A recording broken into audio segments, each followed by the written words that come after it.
Commander Bell looked out at the stars from the main deck of the Lumerian ship Lightseeker. His slender fingers gripped the edge of the viewing panel as another explosion rocked a nearby vessel. The Lumerian escape fleet was running out of time. "Report," Bell ordered, his soft voice barely rising above the hum of the ship's engines. Officer Nim hurried over, holding a data pad in trembling hands. "3 more colony ships lost, Commander. The Void Hunters have destroyed our rear guard." Bell closed his large amber eyes for a moment. The Lumerians had never been fighters.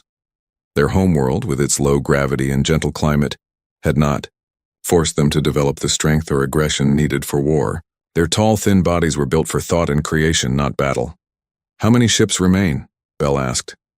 23, Commander, carrying just under 15,000 survivors." Bell nodded slowly. 15,000 out of a colony of nearly 100,000. The Void Hunters had struck without warning, their massive black ships appearing near the Lumerian settlement on Elda 5 just 3 days ago. The attack had been ruthless and quick. "They're jamming our long-range communication." "Again," Communications Officer Trell called from her station. "We can't reach the Celestial Alliance." The Celestials were the Lumerians' closest allies, a peaceful civilization that had helped them establish colonies across this sector of space. If they could just get word to them. "Commander," Trell continued, her voice suddenly higher with excitement, "there might be a way to bypass the jamming. We could use the old emergency band and boost it through the damaged relay station near the asteroid belt." Bell moved quickly to her station. "Would that work?" "The signal would be weak and might become corrupted," Trell explained. "But the SOS pattern is simple. Anyone who receives it would recognize a call for help." "Do it," Bell ordered, without hesitation. "We have no other choice." Trell's fingers flew across the control panel, preparing the message. It was simple: their coordinates, a brief explanation of their situation, and the universal distress code recognized by all civilized species in the known galaxy. "Ready, Commander." Bell placed his hand on the transmission panel. "Send it." "May, it reached the Celestials quickly." Trell activated the signal. The viewing screen showed the energy pulse shooting toward the damaged relay station that orbited a nearby asteroid. For a moment it seemed to work perfectly. Then a sudden burst of cosmic radiation, a common occurrence in this unstable region of space, hit the signal just as it passed through the relay. "No," Trell cried out. "The signal, it's been corrupted." "Can you fix it?" Bell asked urgently. Trell shook her head. "It's already gone, Commander.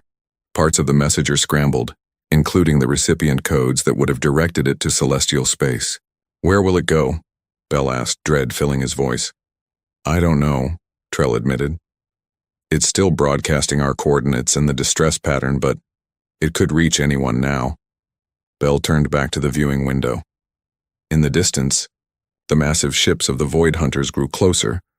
They were toying with the Lumerians now, destroying one ship at a time, enjoying the fear they caused.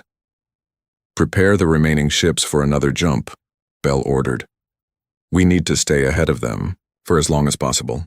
As the Lumerian fleet prepared to flee once more, their corrupted distress signal traveled through space, bouncing off cosmic debris and radiation fields carried far beyond its intended path. Captain James Stone of the Earth Alliance battlecruiser Dauntless was reviewing the daily reports when Lieutenant Park interrupted him. "Captain, we've picked up something strange on the deep space channels." Stone looked up from his desk. At 45, he was considered young for a captain of a Class A battlecruiser. But 15 years of service in the Earth Alliance Navy had earned him the respect of his crew and his superiors. "What kind of strange?" Stone asked, setting down his tablet. "A partial transmission, sir. Heavily corrupted, but it contains what appears to be a universal distress pattern." Stone stood immediately. Humans had been exploring deep space for less than a century, and in that time they had encountered only 3 other intelligent species. None of them had sent distress calls to Earth ships before. "Show me," he ordered, following Park to the bridge. The Dauntless was the flagship of Battle Group 7, currently patrolling the outer reach of human-controlled space. They were at the edge of known territory, tasked with mapping new sectors and showing the flag to any potentially hostile forces. On the main screen of the bridge, Communications Officer Martinez had isolated the strange signal. Most of it was static and garbled data, but a clear pattern repeated every few seconds, the universal symbol for distress that all spacefaring civilizations agreed upon. "Can you clean it up?" Stone asked. Martinez shook her head. "This is the best I can do, sir, but I did manage to extract what looks like coordinates." "Put them on screen." A star map appeared, with a blinking red dot marking a location far outside human space. "That's at least a 2-week journey at maximum speed, Captain," First Officer Adams noted, "and well beyond our patrol zone." Stone studied the coordinates carefully. "Are we sure this is real? Not some kind of trap?" "The signal bears markers of natural corruption, sir," Martinez replied. "If someone faked this, they did an excellent job of making it look like it passed through a radiation field." Stone nodded slowly. Humanity's short history in space had taught them caution, but also the importance of responding to distress calls. It was one of the first laws passed by the Earth Alliance. All distress signals must be investigated if possible. "Contact Admiral West," Stone decided. "We need approval to change course."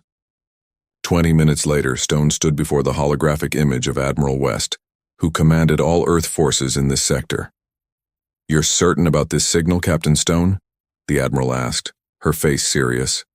"As certain as we can be, ma'am. Someone out there needs help." Admiral West was silent for a moment, thinking. "You realize you could be walking into anything. We know almost nothing about that region of space." "Yes, ma'am, but the distress protocol is clear." West nodded.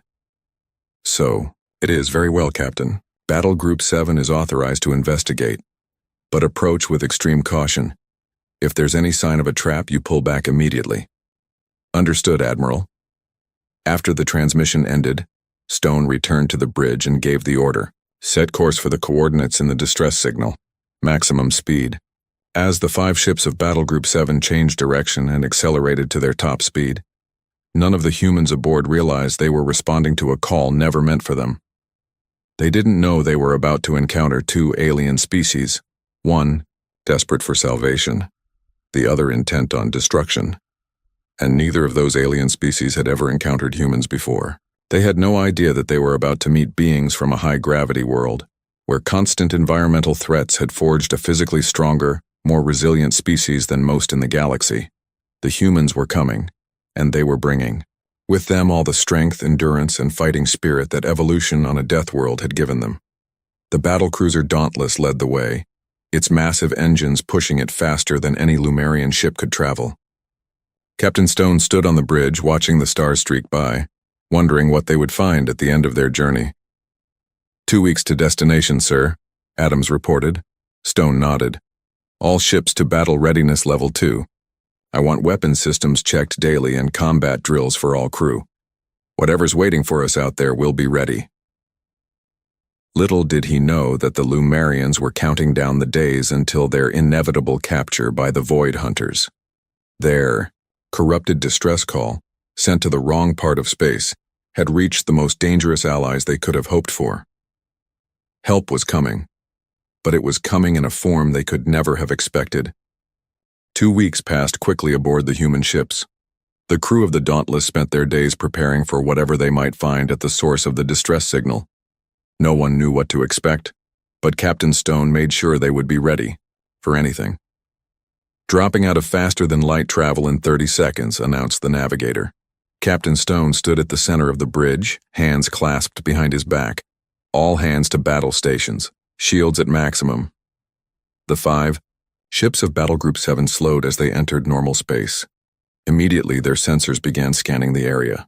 "Captain," Lieutenant Martinez called out, "I'm detecting multiple ships ahead. 2 different types, smaller vessels fleeing from larger ones." Stone moved to the main viewing screen. "Show me." The screen flickered to life, displaying a scene of chaos. About 20 small, sleek ships with shimmering silver hulls were trying to escape from 5 much larger black vessels. The black ships were firing energy weapons at the smaller ones, destroying them one by one. "Life signs?" Stone asked. "Both groups show non-human life forms, sir," reported Science Officer Wilson. "The ones in the silver ships appear physically fragile, Low bone density, minimal muscle mass. The others in the black ships are more robust, though still not as dense as human physiology. Stone nodded. It seems we've stumbled into someone else's war. First Officer Adams approached the captain. Sir, the distress signal came from the silver ships. Protocol says we should assist them. Agreed, Stone said. But let's be cautious. We don't know the full situation yet. He turned to communications. Lieutenant Martinez, can you establish contact with the silver ships? Working on it now, sir. While Martinez worked, Stone issued orders to the rest of Battle Group 7. The 5 human ships spread out in a defensive formation, still at a safe distance from the conflict. I've established a connection, Captain, Martinez announced. Their language is different, but their ship's computer seems to be translating. Put it through. The main screen changed to show the face of Commander Bell. The alien looked almost human, but with key differences. Skin that was almost translucent, large amber eyes, and an elongated head. Bell's expression showed clear shock at seeing Stone. This is Captain James Stone of the Earth Alliance battlecruiser Dauntless. We received your distress signal. Do you require assistance? Bell stared in disbelief before finding his voice. You are humans? From Earth? That's correct, Stone confirmed. And you are? I am Commander Bell of the Lumarian refugee fleet. Bell's voice trembled slightly. Our signal was meant for our allies, the Celestials. We never expected Deathworlders to respond. Stone raised an eyebrow. Deathworlders? It is what we call species who evolved on high-gravity planets with extreme environmental dangers, Bell explained quickly. Your kind is known in legends, but few Lumarians believed humans actually existed. Before Stone could respond, Martinez spoke up. Captain, we're receiving a transmission from the attacking ships. On screen, Stone ordered. But keep the line to Commander Bell open. The screen split to show another alien face. This one was darker, with a heavy brow and rows of sharp teeth. When it spoke, the voice was deep and threatening. This is Hunt Leader Krall of the Void Hunters. These Lumarians are our prey. Leave now, or be destroyed with them. Stone kept his expression neutral. This is Captain Stone of the Earth Alliance. The Lumarians have requested our help. What grievance do you have with them? Krall laughed, a harsh sound. Grievance? We need no grievance. The weak exist to be harvested by the strong. It is the way of the universe. His eyes narrowed. What manner of species are you? You look soft, like the Lumarians. We are humans, Stone answered simply. For the first time, Krall looked uncertain. Humans? The Deathworlders from the legends? Then he laughed again. Impossible. Deathworlders are myths created by weak species to frighten children. Stone ignored the taunt. I am ordering you to cease your attack on the Lumarian ships immediately. You dare give orders to the Void Hunters? Krall snarled. Your 5 ships against our battle fleet? You will learn your place, human, if that is truly what you are. The transmission ended abruptly. Stone turned back to Commander Bell, who looked even more terrified now. Tell me what's happening here, Commander, quickly. Bell took a deep breath. The Void Hunters attacked our colony without warning 3 weeks ago. They killed most of our people. We are all that remains, the last of our colony. They hunt us for sport and for resources. Resources? Stone asked. Bell looked down. Our bodies contain elements they value. They process us for these materials. A grim silence fell over the human bridge. Captain, First Officer Adams said quietly, the Void Hunter ships are changing formation. They're moving toward us. Stone nodded. Alert Admiral West of our situation. Then have all ships form a barrier between the Lumarians and the Void Hunters. He turned back to Bell. Commander, move your fleet behind our ships. We'll protect you. Bell's eyes widened. Captain Stone, you don't understand. The Void Hunters have superior technology. They've destroyed entire worlds. They've never fought humans before, Stone replied. Trust me, Commander, get your people to safety. After the transmission ended, Stone addressed his crew. All hands prepare for combat. This is not a drill. Throughout the Dauntless, men and women rushed to their stations. In the weapons bay, Lieutenant Reed assembled her team.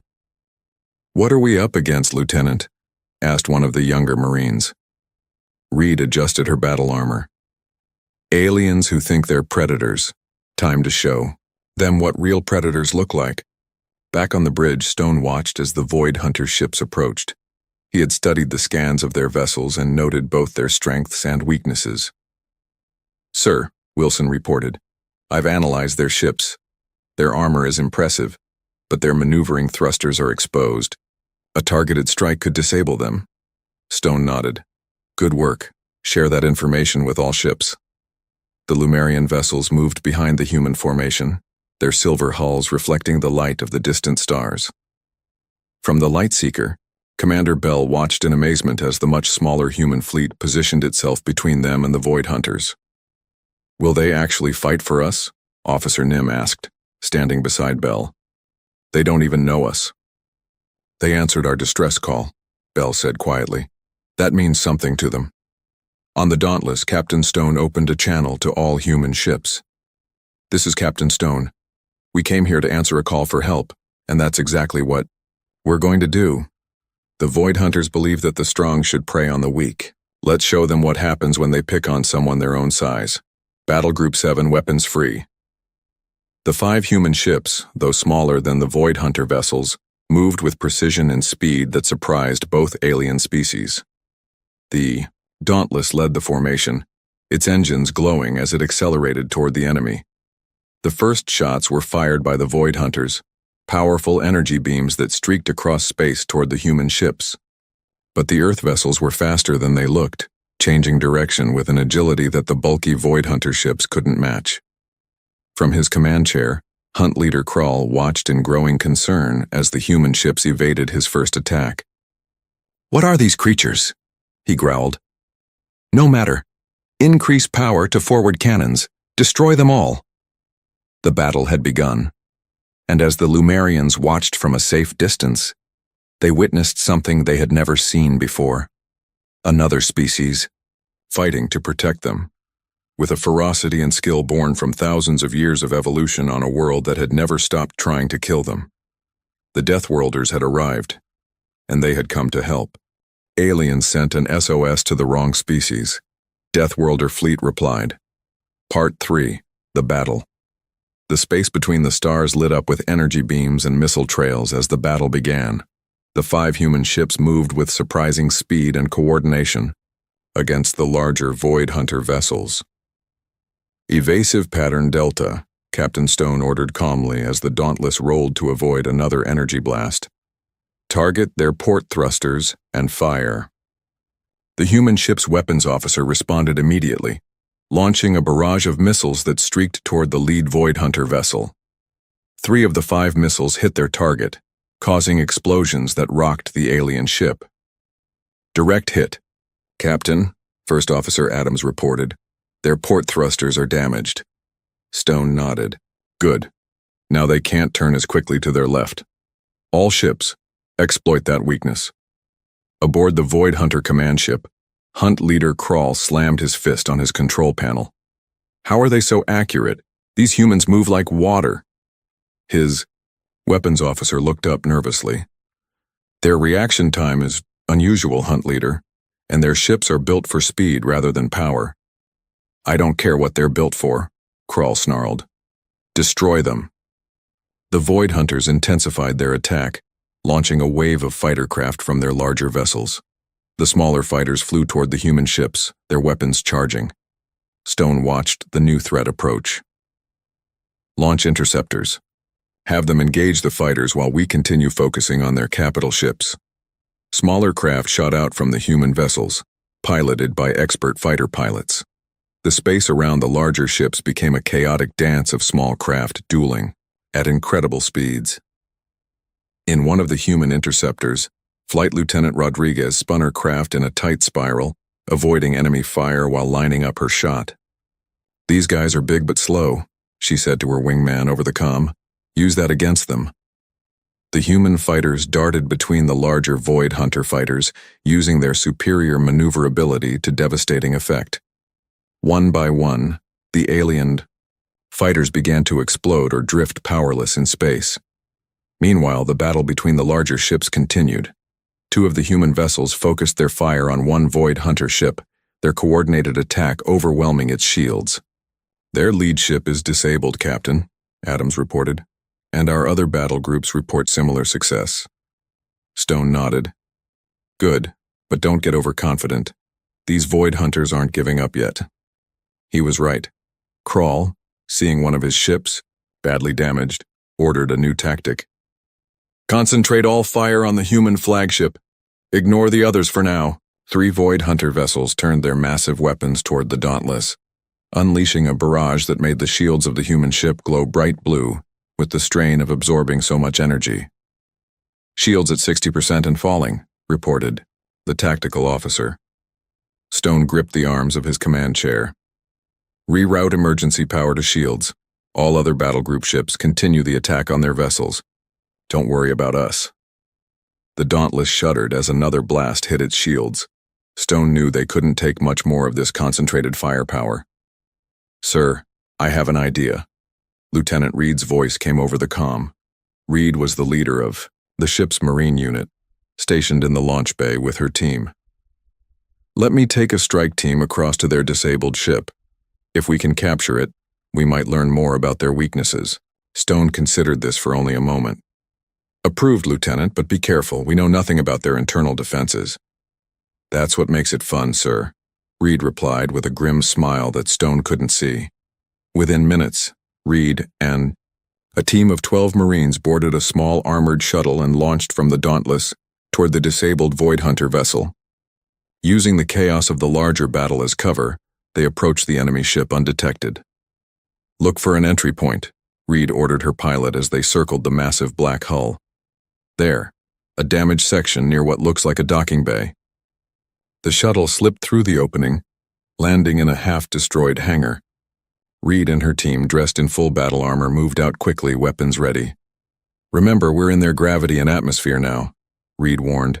"Stay alert for any surprises." They encountered their first Void Hunters almost immediately, a group of 4 aliens rushing to repair damage to their ship. The aliens were tall and muscular with dark skin and predatory features. They looked strong, and they were by the standards of most species in the galaxy. But they weren't humans.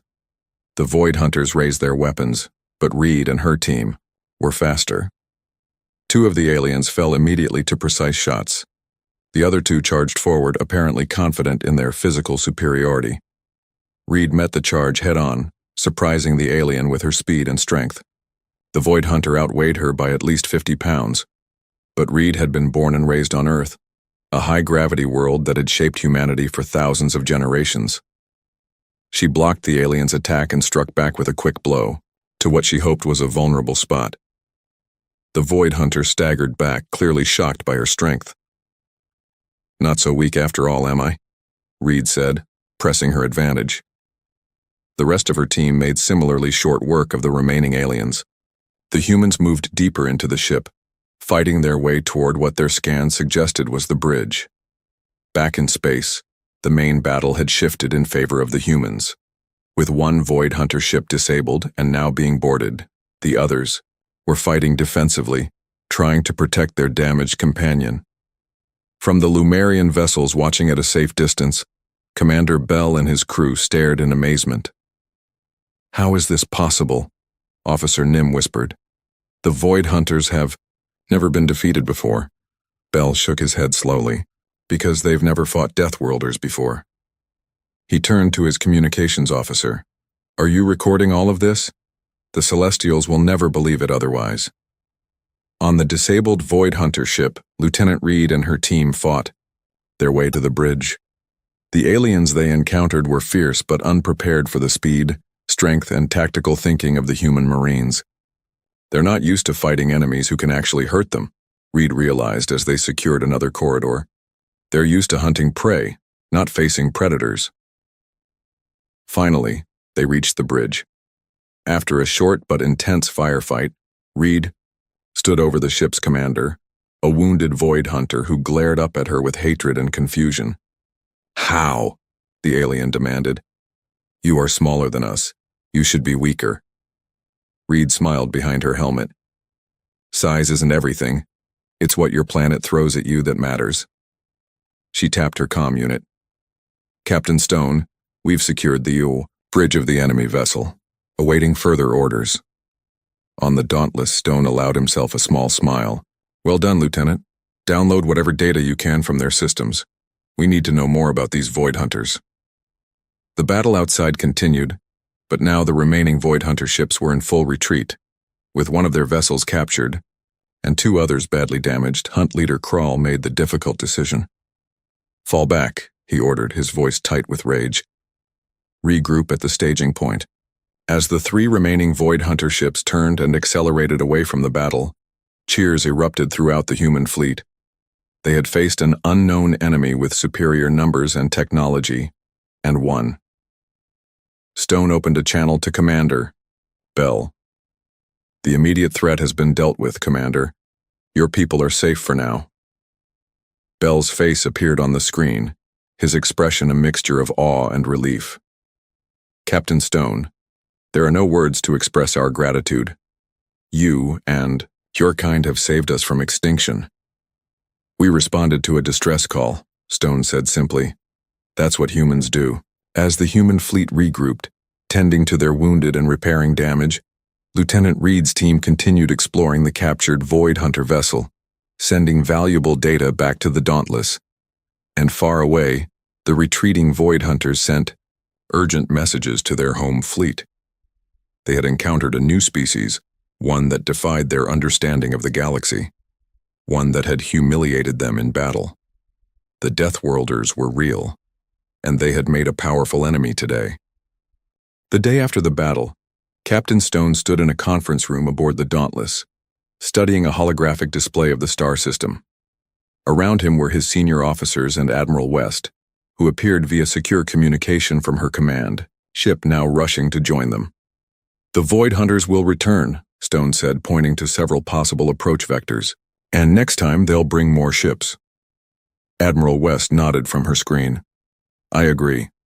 We've analyzed the data Lieutenant Reed recovered from the captured vessel. The Void Hunters have a large fleet spread across several systems. They're calling for reinforcements as we speak." First Officer Adams looked up from her datapad.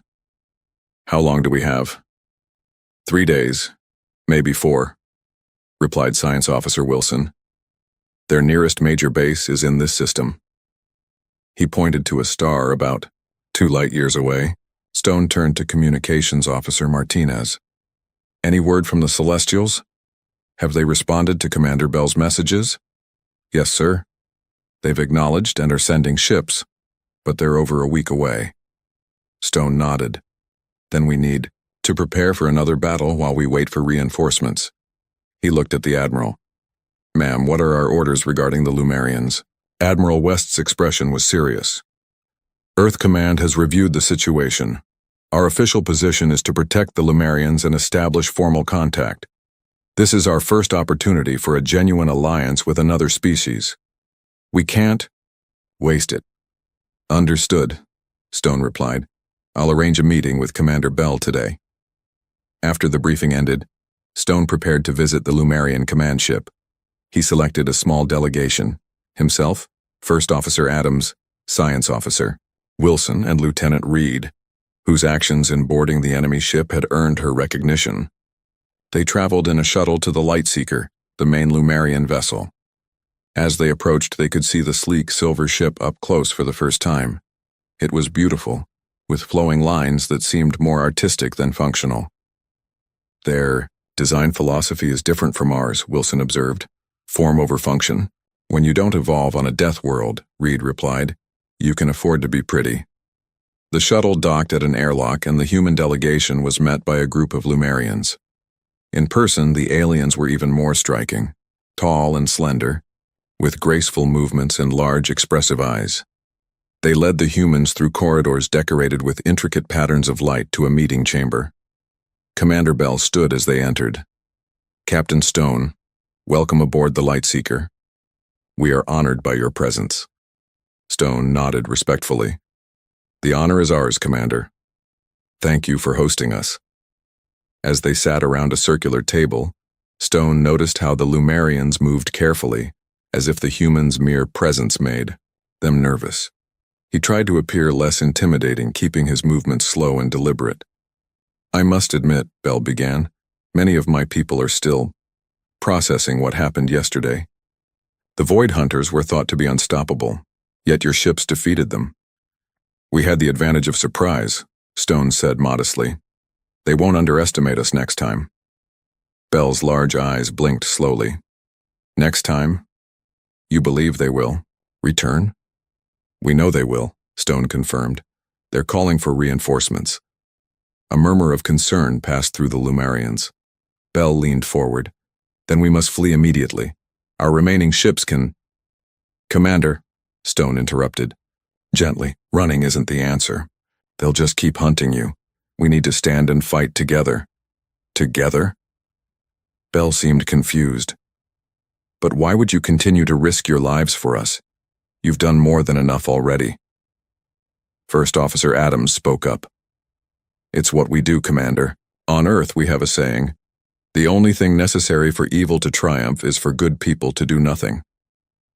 Bell considered this. A wise philosophy.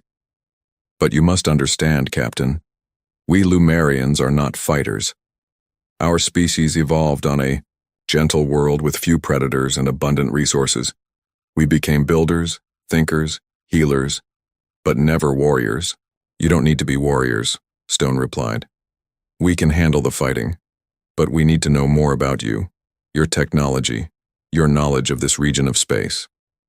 Science Officer Wilson added, our scans show your ships have advanced medical facilities and agricultural systems far beyond our own. We could learn much from each other. Bell's expression changed, showing surprise and then understanding. Ah, I see. An exchange of knowledge. An alliance, Stone corrected. My government has authorized me to propose a formal relationship between our species. Protection in exchange for technological and scientific cooperation. The Lumerians conferred among themselves in their own language for a few moments before Bell turned back to Stone. We would be honored to form such an alliance, Captain. I would like to show you something that might be of particular interest to humans. Bell led them to another part of the ship, a large hydroponics bay where plants of various colors grew in spiraling patterns. This is our food production system. It can grow enough food for 1,000 Lumerians in this one room, using minimal resources. Wilson examined the system with obvious excitement. Incredible efficiency. This could revolutionize food production in Earth's more crowded colonies. Bell nodded. And this is our medical bay. They entered a room filled with advanced equipment. Our healing technology can repair injuries and cure diseases that once plagued our people. Amazing, Adams whispered, watching as a Lumerian doctor demonstrated a device that closed a wound instantly without leaving a scar. Lieutenant Reed, who had been quiet until now, suddenly spoke up. Commander Bell, may I ask a personal question? Bell turned to her. Of course, Lieutenant. You said your people evolved on a gentle world. How did that shape your society? Your history? Bell considered this for a moment. We have never known war among ourselves, Lieutenant. Until the Void Hunters came, we had not experienced violence on a large scale for thousands of years. He paused. I understand this is different from human history. Reed nodded. Very different. Would you tell me about your world? Bell asked. About Earth? So while Stone, Adams, and Wilson continued exploring the Lumerian ship with other guides, Reed sat with Bell in a quiet observation room, telling him about humanity's long, often violent history. Our planet tried to kill us in 1,000 ways, she explained. Predators, diseases, natural disasters, extreme climates. It made us tough, adaptable. When we weren't fighting our environment, we often fought each other. Bell listened with a mixture of horror and fascination. And yet you came to help us strangers without hesitation. That's the other side of being human, Reed said. Yes, we can be violent, but we also have incredible empathy. Maybe because we know suffering so well, We try to prevent it in others when we can. Their conversation was interrupted by an urgent call from the Dauntless. Stone answered immediately. Captain, long-range sensors have detected multiple ships entering the system, reported the tactical officer. Void Hunter signatures. They've arrived early. Stone looked at Bell, whose expression showed fear but also a new resolve. How many ships? 12, sir. More than twice what we faced before. Stone nodded grimly. Alert all ships, battle stations. He turned to Bell. It seems our new alliance will be tested sooner than expected, Commander. Bell stood straighter, summoning courage. What can we do to help? Your ships don't have weapons, but they do have advanced sensors and shields, Stone said. Can your people coordinate with ours? Share tactical data in real time? Yes, Bell replied without hesitation. We can modify our systems to connect with yours. Stone smiled. Then let's get to work. We have a lot to do before they arrive. As the humans returned to their shuttle, Reed paused beside Bell. Commander, there's something you should know about humans. What is that, Lieutenant? We're at our best when things are at their worst. She gave him a confident smile. The Void Hunters have no idea what they're in for. As the human shuttle departed, Bell watched through the viewing port. These strange, strong creatures from a deadly world had changed everything in just 2 days. For the first time since the Void Hunters attacked their colony, Bell felt something new. Hope. The Deathworlders were scary, yes, but they were on his side now. The 12 Void Hunter ships appeared at the edge of the system, their black hulls absorbing the distant starlight. They moved in tight formation, weapons charged and ready for revenge. Hunt leader Krall stood on the bridge of his new flagship, his previous vessel having been captured by the humans. The humiliation of that defeat still burned in his chest.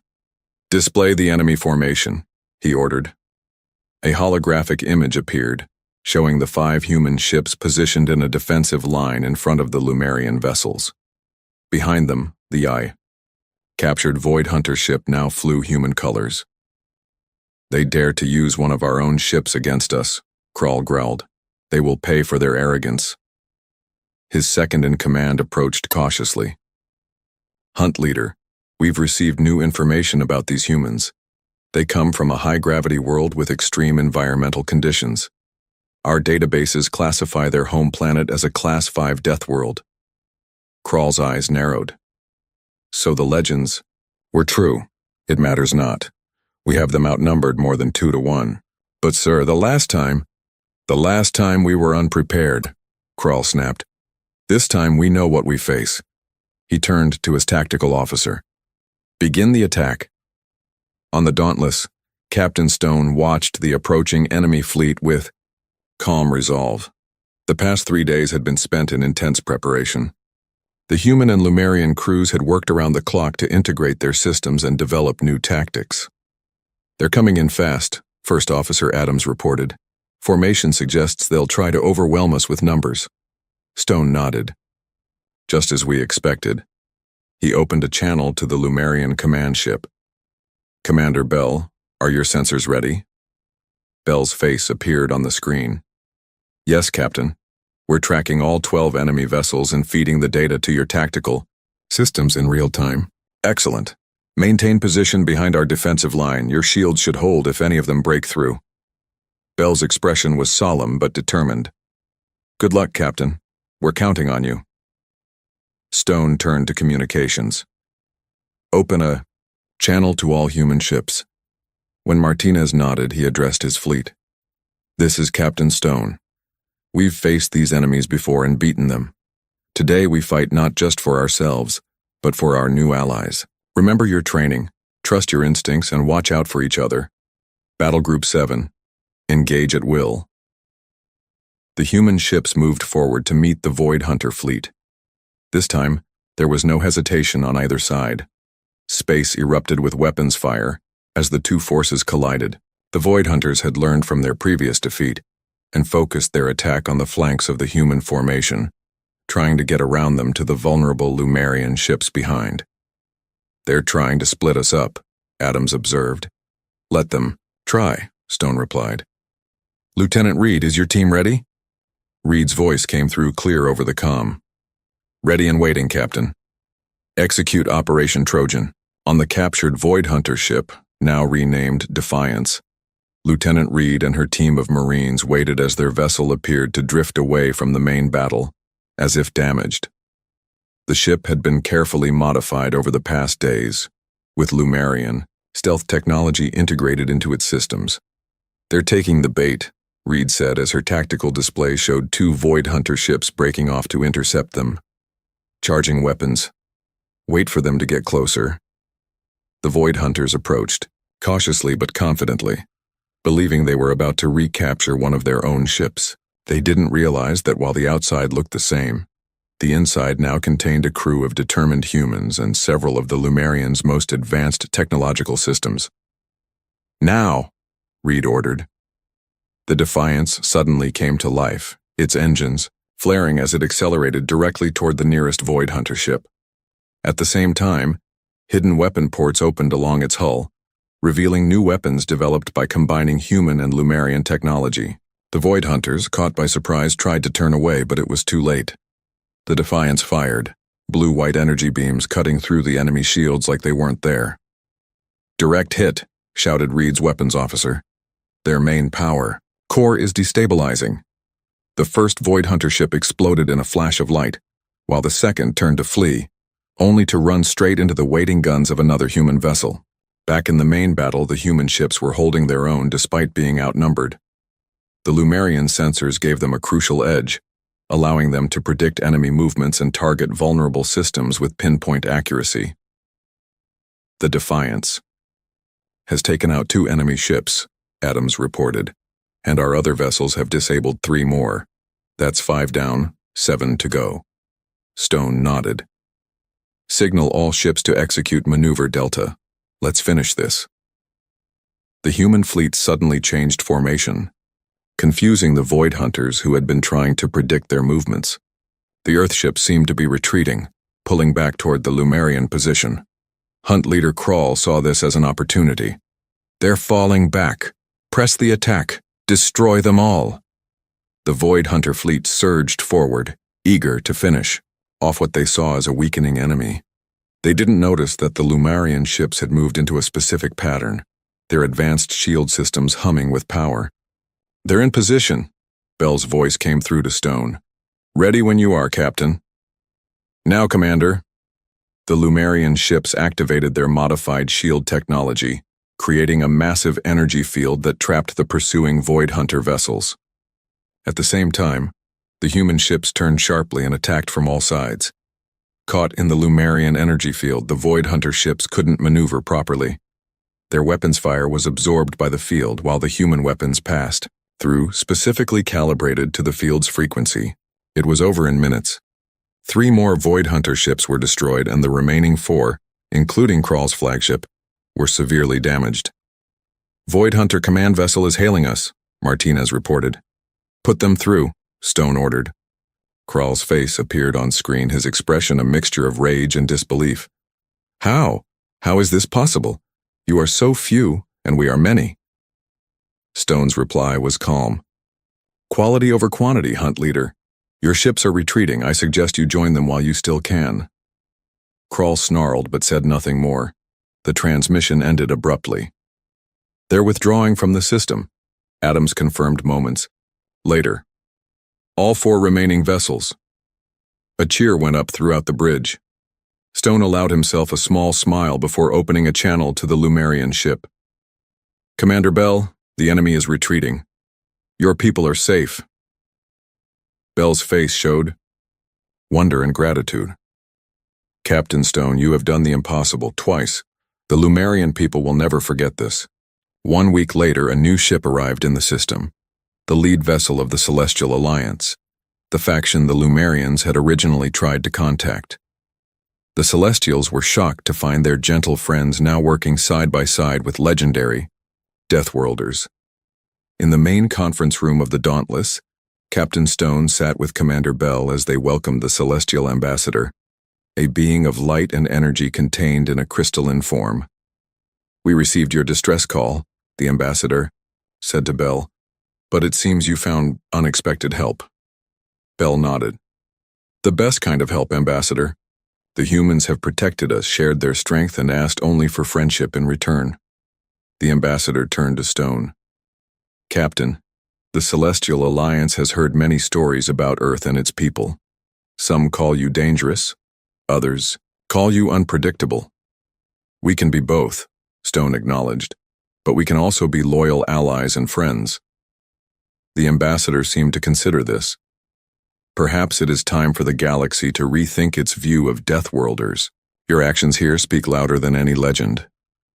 After the meeting, Stone and Bell stood at a viewing window, watching as human and Lumerian crews worked together to repair damaged ships and prepare for the journey to Earth, where the Lumerian refugees would find a temporary home. "Do you think the Void Hunters will return?" Bell asked. Stone nodded. "Eventually, but next time they'll face not just humans, but a united front of multiple species. Thanks to you, we've made our first real allies in space." Bell smiled, a human gesture he had recently learned. "All because our distress signal went to the wrong species." "Or maybe," Stone replied, "it went to exactly the right one." Far away, across the stars, Earth prepared to welcome its first alien visitors. And throughout the galaxy, news spread of the Deathworlders who had defeated the Void Hunters, not to conquer or destroy, but to protect a species that couldn't protect itself. A new chapter in galactic history had begun, all because a distress call had found its way to the wrong species, or perhaps, as many would later say, to exactly the right one. The stars burned red in the darkness of space. Captain Thorne gripped the metal rail of his command bridge as another explosion shook his ship. Through the thick glass windows, he could see his world dying below. Corax Prime had been beautiful, once, green oceans and silver cities that sparkled in the light of twin suns. Now black smoke covered everything. The Vex ships hung in the sky like giant metal spiders, dropping fire on anything that moved. "Sir, the defense platforms are gone," said his communications officer. Her scaled hands shook as she spoke. "All 12 stations have been destroyed." Thorne closed his eyes for a moment. 12 massive defense platforms. Each one had cost billions to build. Each one had been called impossible to destroy. The Vex had wiped them out in less than an hour. "How many ships do we have left?" he asked. 7, sir, maybe 6 now. I lost contact with the Starfire 2 minutes ago. 7 ships against the Vex fleet." Thorne almost laughed, but there was nothing funny about watching your home burn. The Vex had brought over 300 warships to his system. Dark metal giants, with red lights that looked like angry eyes. He had heard the stories. Every species in the galaxy had heard them. The Vex came without warning. They destroyed everything that fought back. They enslaved everything that surrendered. For 300 years, they had been moving across the galaxy like a disease. First, they had taken the outer rim worlds, small colonies that nobody cared about. Then they had destroyed the Nexari Collective. The crystal beings had been peaceful traders for thousands of years. The Vex had turned their homeworlds into glass. After that came the Metal Lords of Titan, 7, ancient machines that had built cities in the hearts of dead stars. The Vex had ripped apart their star forges and melted down their bodies for scrap metal, world after world, species after species. The pattern never changed. The Vex would arrive with their massive fleets. They would demand surrender. If you said yes, they made you their slaves. If you said no, they killed everyone.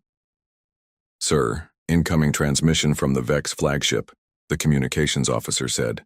"Put it through." The main screen flickered and showed a face that gave Thorne nightmares. Admiral Kane of the Vex Empire looked almost human, but wrong in every way. His skin was pale gray. His eyes were solid black. Metal tubes ran from his skull into his uniform. "Captain Thorne of the Corax, Defense Fleet," Kane said. His voice sounded like rocks grinding together. "Your pathetic resistance is over. Order your remaining ships to surrender." "Never," Thorne said. Kane smiled, showing teeth made of black metal. "I expected that answer. Your species has always been stubborn. It will make breaking you more interesting. The screen went dark. Thorn knew what would come next. The Vex would finish destroying his fleet. Then they would land troops on Korax Prime. The killing would go on for days. "Sir, the Moonbeam is requesting orders," his tactical officer said. Thorn looked at the battle display. 6 red dots showed his remaining ships. Around them, hundreds of green dots marked the Vex fleet. It was like watching insects try to fight a forest fire. "Tell all ships to target the Vex troop carriers," he ordered. "If we're going to die, let's make it count." His ship shook again as Vex weapons hit the hull. Warning lights flashed red all around the bridge. The air tasted like burning metal and fear. Thorn watched his ships move into their final attack. The Moonbeam and the Starguard flew straight at the Vex formation. Their weapons fired streams of blue energy that looked like falling stars. A few Vex fighters exploded, but more took their place. The Korax ships were brave. Their crews were good soldiers, but bravery meant nothing against the Vex war machine. One by one, Thorn's fleet died. The Moonbeam lasted 3 minutes. The Starguard managed 4 before a Vex missile tore it in half.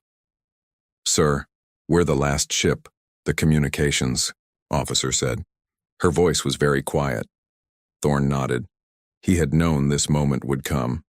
Every military leader in the galaxy knew how their story would end when the Vex arrived. You fought as long as you could. Then you died. But maybe death didn't have to be completely pointless. "Open all communication channels," he ordered. "Every frequency we have. Military, civilian, everything." "Sir?" "Do it." The communications officer's claws clicked on her control panel. "All channels open, sir." Thorn took a deep breath. His words would travel across space faster than light. Maybe someone would hear them. Maybe someone would care. "This is Captain Thorn of the Korax Defense Fleet," he said. "Our world is dying. Our people are dead, or will be soon. The Vex Empire has destroyed everything we built in 10,000 years. Another explosion. Pieces of his ship's hull flew past the windows. "To anyone listening," Thorn continued, "the Vex cannot be stopped by normal means. They have weapons we cannot match, ships we cannot destroy. They have conquered 80% of the galaxy." His tactical officer looked up from her station. "Sir, they're targeting our engines." "To anyone who still fights," Thorn said, speaking faster now. "You need something new, something they haven't seen before. The old ways of war don't work against them." A massive impact threw everyone to the floor. The lights went out for a moment, then came back dim and flickering. "They fear nothing because nothing has ever hurt them," Thorn said. "But everything that exists can be destroyed. Find a way. Find—" The final missile hit the bridge directly. Captain Thorn's last transmission scattered across the galaxy in a burst of static and light. Far away, on the edge of known space, a small blue world received his message. The beings there had avoided contact with the greater galaxy. They had seemed primitive and weak to the major powers, but they had been listening, and they had been preparing. Admiral Kane watched the last Korax ship explode from the bridge of his flagship, the Devastator. Another perfect victory. Another species added to the Empire's slave rolls. The few survivors on the planet below would serve the Vex for the rest of their short lives. "Admiral," his communications officer said, "we intercepted the final transmission from their captain." "What did he say?" "A call for help, sir. Broadcast on all frequencies toward the outer rim." Kane laughed. "Let him call. There's nothing out there but empty space and dead worlds. The Vex Empire is unstoppable." He turned to look at the tactical display showing Vex territory. Red zones marked their conquered space. It covered most of the galaxy now. Soon, it would cover all of it. "Set course for the next system," Kane ordered. "The war continues." But in the darkness between stars, something had already begun to move. The UTS Defiance dropped out of hyperspace at the edge of what used to be Nexari territory. Captain Riley felt the ship's systems connect to her mind as Oracle's voice whispered through her enhanced neural links. "Arrival confirmed, Captain. We are in the Kepler 442 system. Long-range sensors detect debris fields and no life signs." Riley opened her eyes and looked at the main screen. Space around them was filled with the broken remains of crystal cities. The Nexari had built their homes on asteroids, growing beautiful structures that looked like frozen music. Now those structures were shattered glass floating in the dark. How long ago? She asked. Based on radiation decay, approximately 6 months, Oracle replied. The attack was thorough. No survivors detected. Riley's enhanced mind processed the information quickly. 6 months meant the Vex had moved on to other targets. This system would be lightly defended, if at all. Tactical, what do we have? She called to her crew. Lieutenant Torres, her tactical officer, was also enhanced. His eyes glowed slightly blue as he linked to the ship's sensor array. 3 Vex patrol ships orbiting the 4th planet.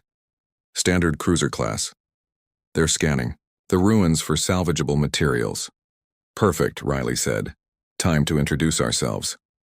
The Defiance moved deeper into the system. It was a beautiful ship in its own way, but not like the elegant vessels other species built.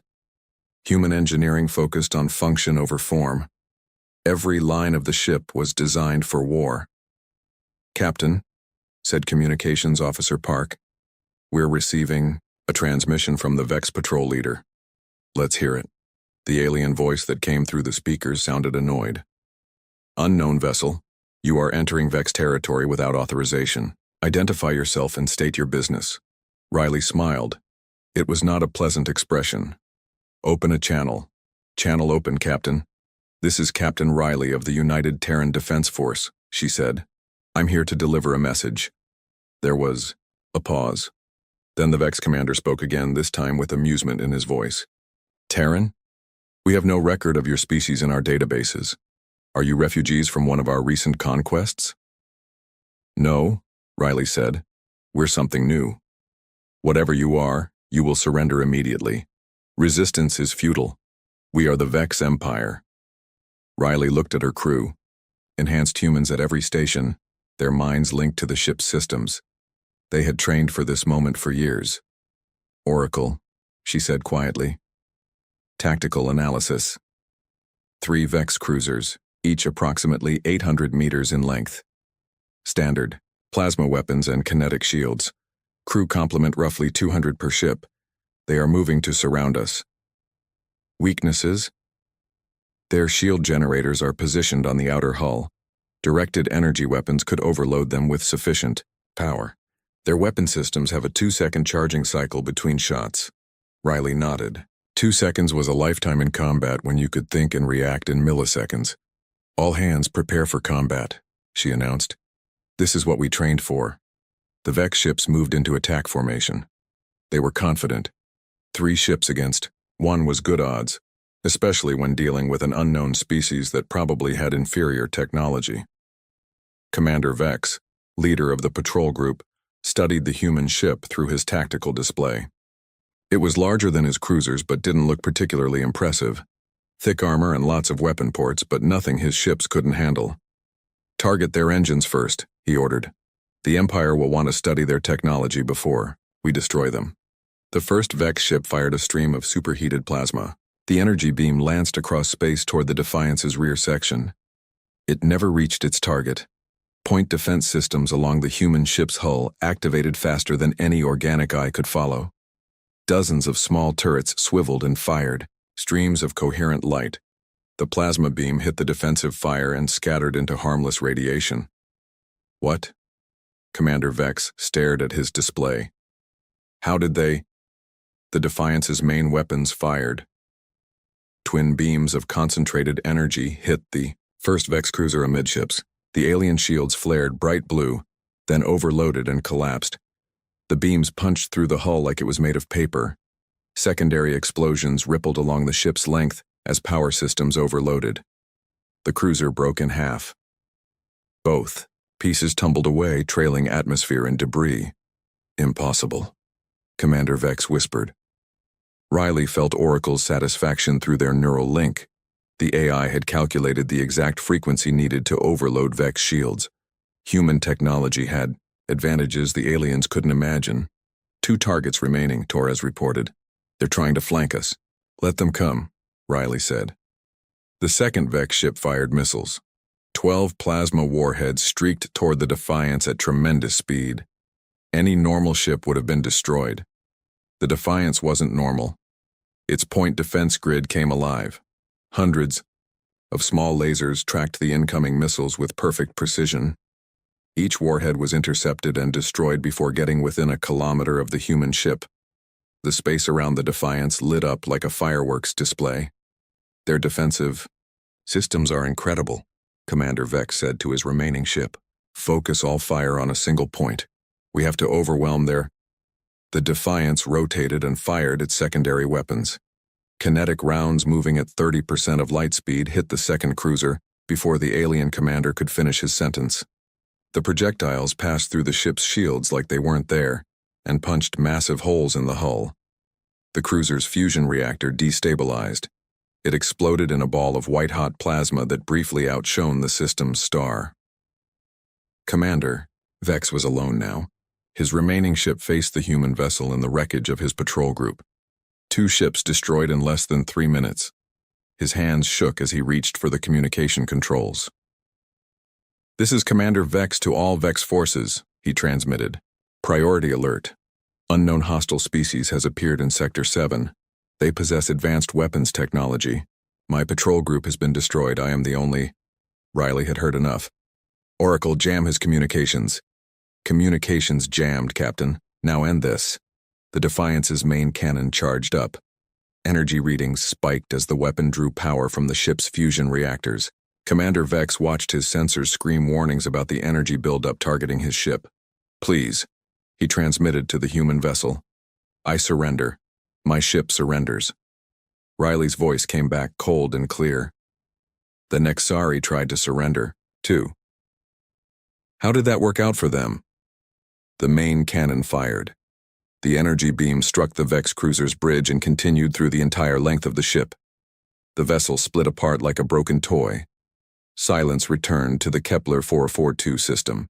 The Defiance floated alone among the debris of 3 Vex warships and the ancient ruins of Nexari civilization.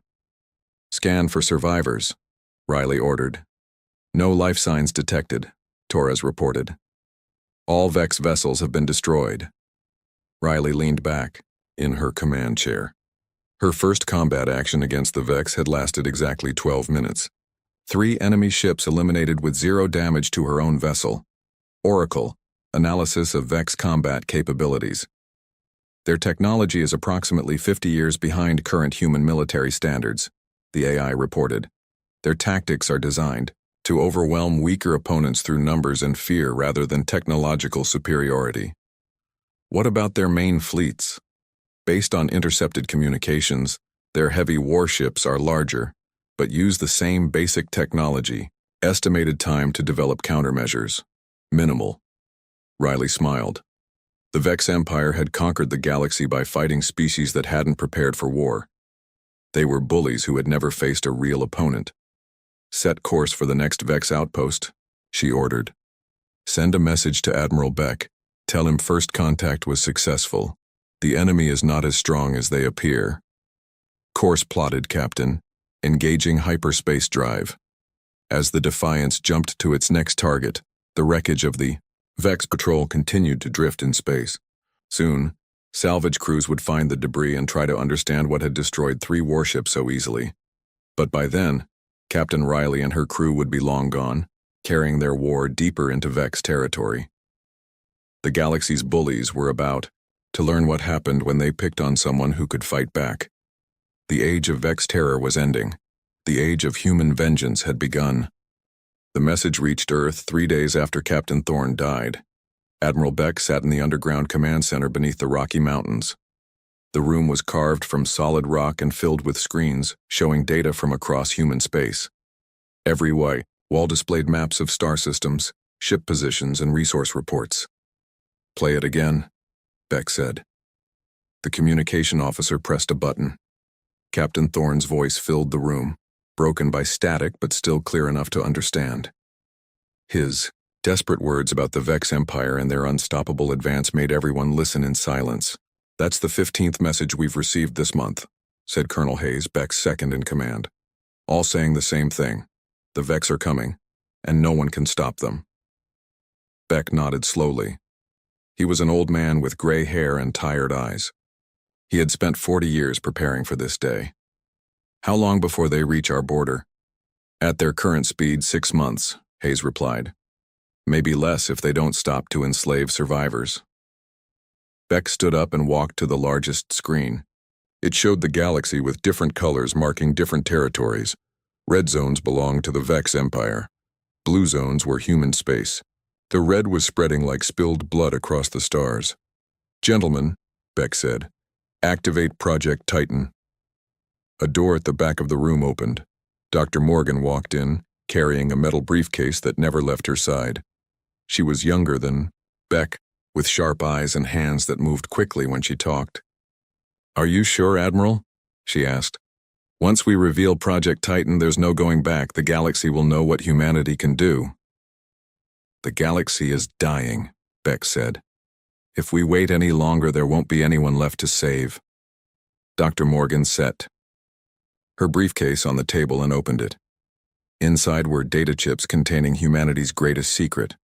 For 70 years, while other species had focused on trade and politics, humans had been building weapons. Show them, Beck ordered. Dr. Morgan activated a holographic projector. The air above the table shimmered and formed the image of a massive starship. It was 2 kilometers long and covered in weapon ports and armor plating. The design looked nothing like the pretty ships other species built for exploration and diplomacy. The UTS Defiance, Dr. Morgan said. Humanity's answer to the Vex Empire. Colonel Hayes whistled softly. I've heard rumors, but seeing it. The ship has been under construction for 15 years, Dr. Morgan continued, hidden in the asteroid belt beyond Mars. We used mining operations as cover while our best engineers worked in secret. She touched in a control, and the hologram zoomed in to show different sections of the ship. Triple-layered armor made from metals we discovered in the outer planets. Weapons powered by controlled fusion reactions, and an artificial intelligence system that can process information faster than any organic brain. What about the crew? Beck asked. 500 of our best people, Dr. Morgan said. All volunteers, all enhanced. The room went quiet. Everyone knew about the enhancement program. It was humanity's other secret project. Genetic improvements that made soldiers stronger, faster, and smarter than normal humans. Other species would call it playing God. Humans called it survival. Enhanced how? Hayes asked. Improved reflexes, better hand-eye coordination, increased mental processing speed, Dr. Morgan explained. They can react to threats in milliseconds instead of seconds. They can calculate firing solutions while dodging enemy weapons. They think and move like machines, but they're still human where it counts. Beck walked around the hologram, studying every detail of the ship. What about weapons? Directed energy cannons that can punch through any known armor, Dr. Morgan said. Kinetic missiles that move at 30% of light speed. And something new, quantum torpedoes that phase through normal matter before exploding inside enemy. Ships, combat drones, 200 of them. Each one controlled by an enhanced pilot using quantum link technology. The pilot's mind connects directly to the drone's systems. They can control multiple units simultaneously while staying safe inside the ship. Hayes shook his head. It sounds impossible. 20 years ago, faster-than-light travel sounded impossible, Dr. Morgan replied. Humans have always been good at making the impossible work. Beck stopped walking and looked at his officers. Who's commanding this ship? Captain Riley, Dr. Morgan said. Veteran of the Mars colonial wars, enhanced reflexes and tactical intelligence. She's been training with the Defiance systems for 2 years. I know Riley, Beck said. Good soldier, smart commander. She'll need to be both to make this work. The hologram changed to show the ship's bridge. It looked like the inside of a computer, rather than a normal command center. Screens covered every surface. Control interfaces glowed with blue light. At the center sat a command chair connected to dozens of cables and sensors. The captain links directly to the ship's AI during combat, Dr. Morgan explained. She can see what every sensor sees, control every weapon system, coordinate every drone pilot. The ship becomes an extension of her mind. That sounds dangerous, Hayes said. Everything about this mission is dangerous, Beck replied. But it's our only chance.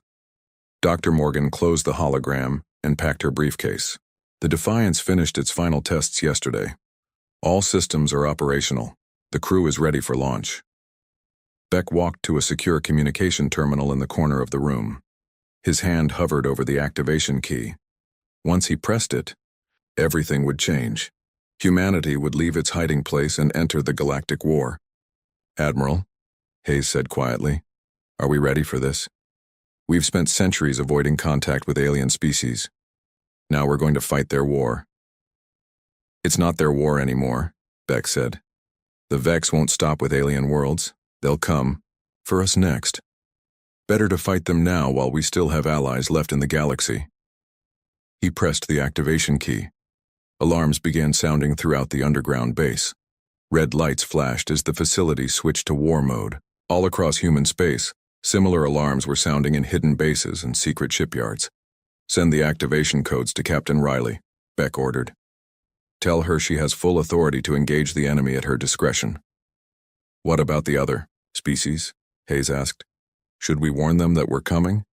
Beck smiled for the first time in days. "Let it be a surprise. The Vex have been terrorizing the galaxy for 3 centuries. Time for them to learn what terror really means." Far from Earth, in the cold darkness of the asteroid belt, the UTS Defiance began powering up its engines.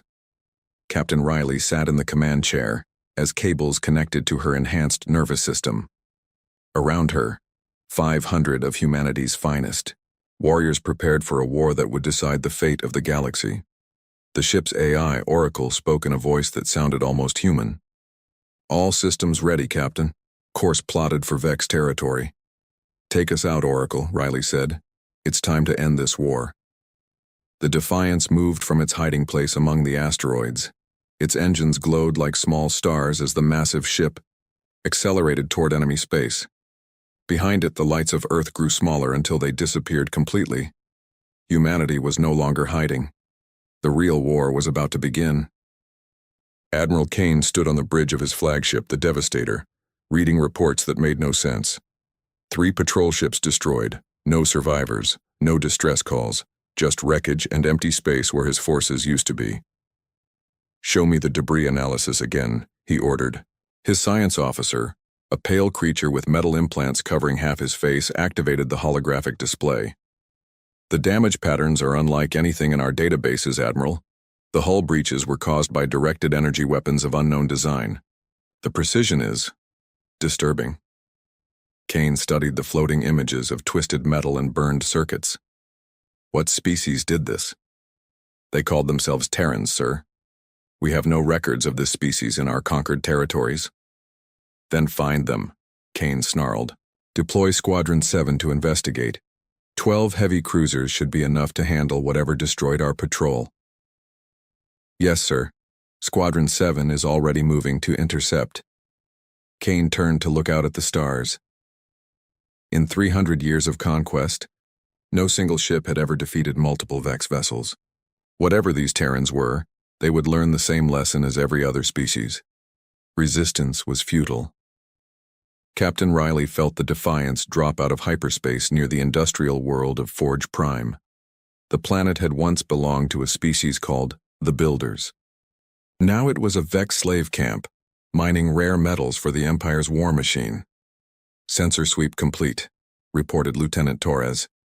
12 Vex heavy cruisers moving to intercept. They're in tight formation. Riley's enhanced eyes studied the tactical display. The Vex ships were each over a kilometer long, bristling with weapons and thick armor. In a normal battle, any one of them could destroy a dozen smaller vessels. "Oracle, what do you think?" "Analysis indicates the enemy is taking us seriously this time," the AI replied through their neural link. "Larger ships, better coordination, more firepower, they are adapting."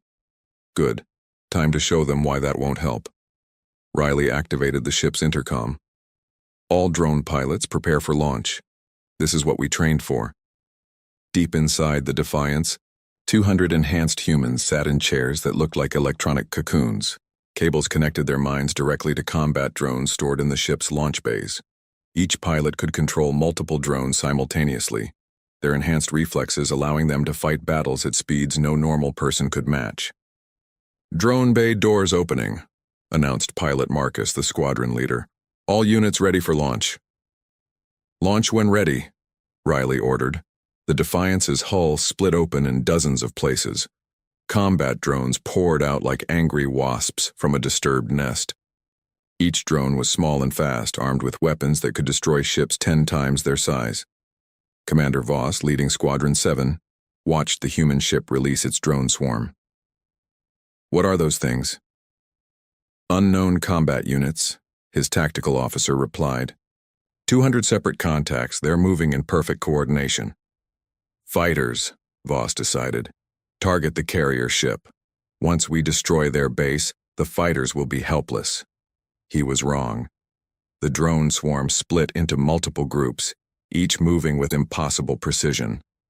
They didn't attack like normal fighters, trying to overwhelm enemy defenses through numbers. Instead, they moved like pieces of a single mind, anticipating each other's movements and coordinating attacks with perfect timing. Incoming missiles from the Vex formation, Torres reported. Riley smiled. Point defense active. Drone squadron, you are clear to engage. The Vex heavy cruisers fired hundreds of missiles at the human ship. The projectiles streaked through space like falling stars, each one capable of destroying a city. They never reached their target. The drone swarm moved between the missiles and the Defiance. Each small craft fired precisely timed laser bursts, detonating the incoming warheads in cascades of light. The missiles died in beautiful explosions that lit up the darkness. Impossible, Commander Voss whispered. How are they coordinating like that? He got his answer when the drones began their attack run. Each group of drones targeted a different Vex cruiser. They moved in patterns that seemed random, but were actually calculated by Oracle's massive processing power. The AI fed tactical data directly into each pilot's mind, creating a hive mind effect that no Vex computer could match. The first cruiser died in seconds. Drones swarmed around it like hungry sharks, their weapons targeting specific weak points in the ship's armor. They didn't waste shots on heavily defended areas. Instead, they hit weapon batteries, engine pods, and shield generators with surgical precision. The Vex ship's defenses collapsed. Its main reactor went critical. The explosion took out 2 nearby cruisers that were trying to help. 3 ships down, Pilot Marcus reported, his voice excited. Moving to target 4. Commander Voss watched his squadron die around him. His ships were firing everything they had, but the human drones were too fast and too smart. They dodged incoming fire like they could see the future. All ships focus fire on the drones, he ordered. Ignore the carrier. Another mistake. While the Vex concentrated on the drone swarm, the Defiance moved into optimal firing position. Its main weapons charged up, drawing power from the ship's massive fusion reactors. Riley felt Oracle's satisfaction through their neural link. Perfect positioning achieved, Captain.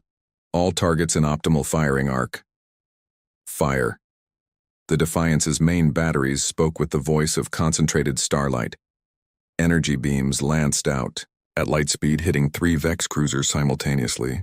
The alien ship's shields overloaded instantly. Their armor turned to plasma. Their hulls split open like ripe fruit.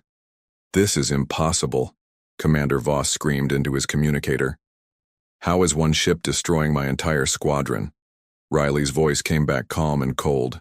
You've been fighting frightened civilians for 3 centuries. We're soldiers. The battle continued for another 10 minutes. It wasn't really a battle anymore. It was an execution. The human drones moved through the Vex formation like ghosts, striking wherever the enemy was weakest. The Defiance's main guns fired again and again, each shot claiming another cruiser.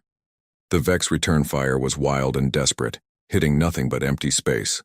Commander Voss found himself alone, his flagship surrounded by the wreckage of 11 other ships. His hand shook as he reached for the communication controls.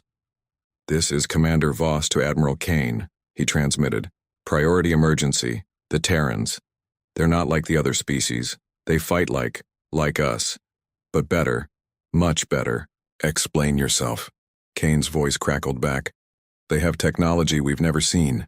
Tactics we can't counter. My entire squadron is gone.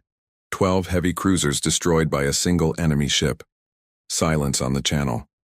Then Kane's voice, very quiet. One ship? Yes, sir. One ship and its drone fighters.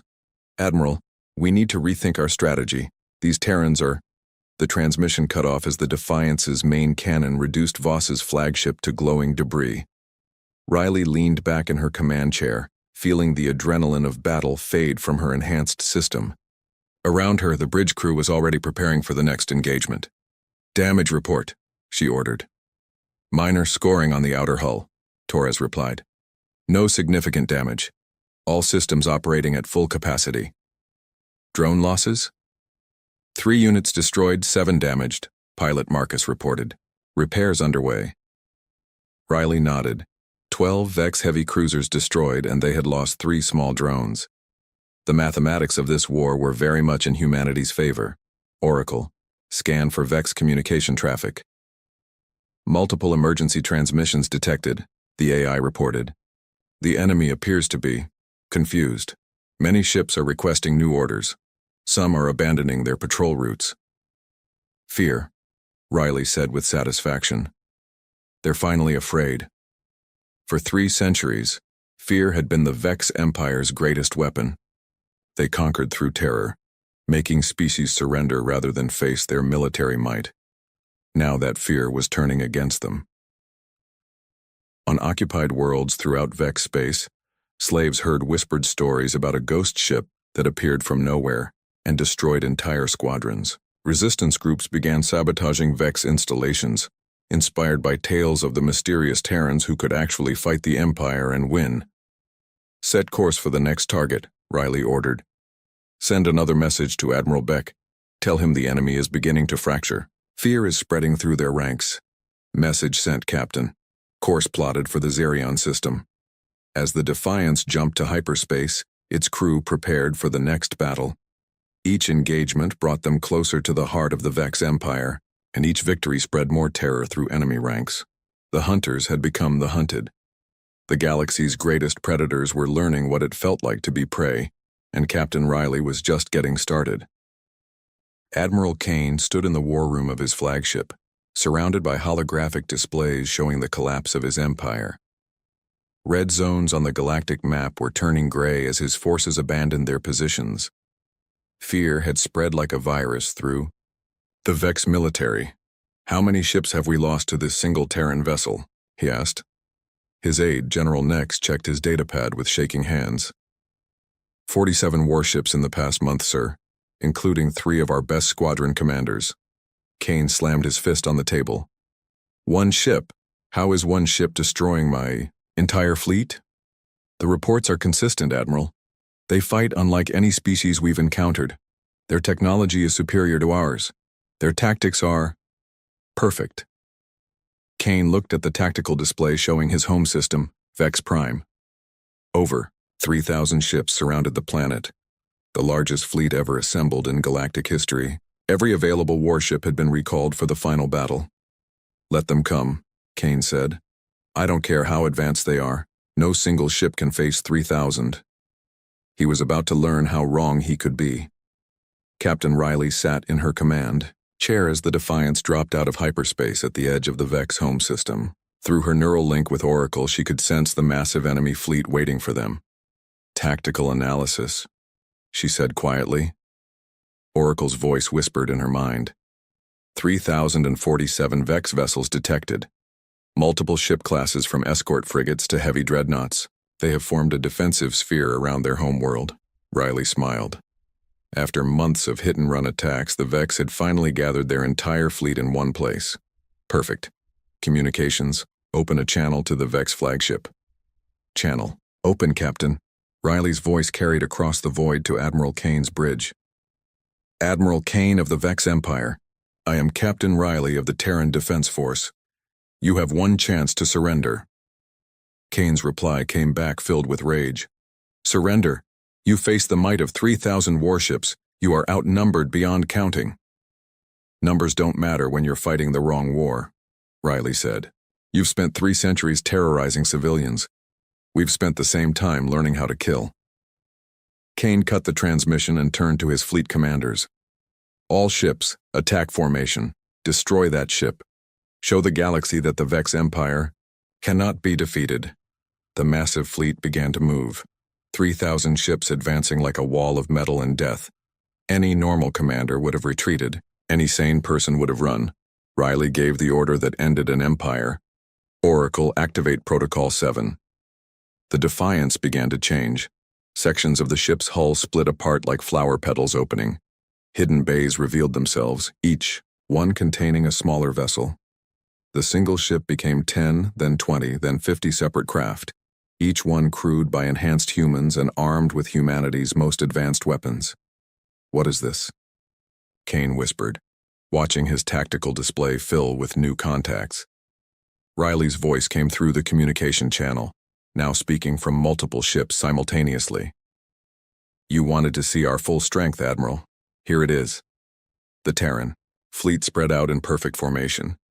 Each ship moved with the same precision as the drones, guided by Oracle's tactical intelligence and crewed by humans whose enhanced minds could process information at superhuman speeds.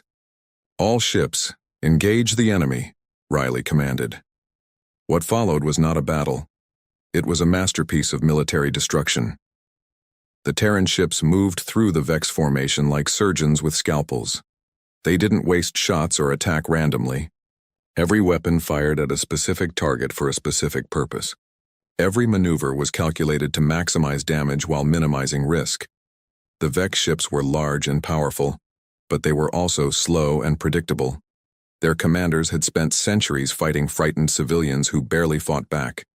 They had no experience with opponents who could think faster, move quicker, and coordinate better than any force in the galaxy.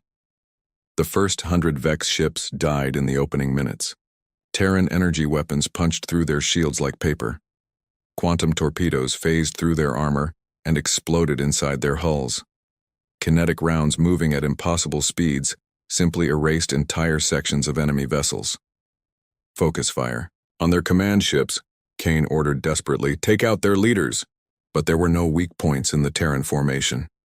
Every ship was commanded by an enhanced human linked to Oracle's network. If one ship was destroyed, the others immediately compensated. The fleet fought as a single organism with 50 heads. Admiral. Kane watched his carefully planned defense crumble in real time. His ships were dying faster than his computers could count. The space around Vex Prime filled with debris and burning atmosphere from destroyed vessels. Sir, we've lost 800 ships, General Nex reported. The outer defensive line has collapsed. Then fall back to the inner perimeter. Use the planet's defense platforms.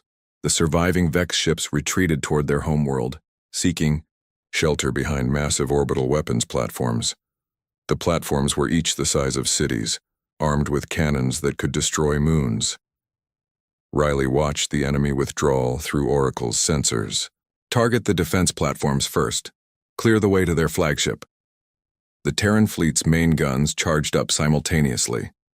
50 ships fired as one, their combined energy output rivaling a small star. The orbital platforms didn't just explode, they were vaporized, turned into clouds of superheated gas in milliseconds. Kane's flagship, the Devastator, found itself alone and exposed. Around it, the burning hulks of 3,000 ships drifted in the darkness. The most powerful fleet in galactic history had been destroyed in less than 2 hours.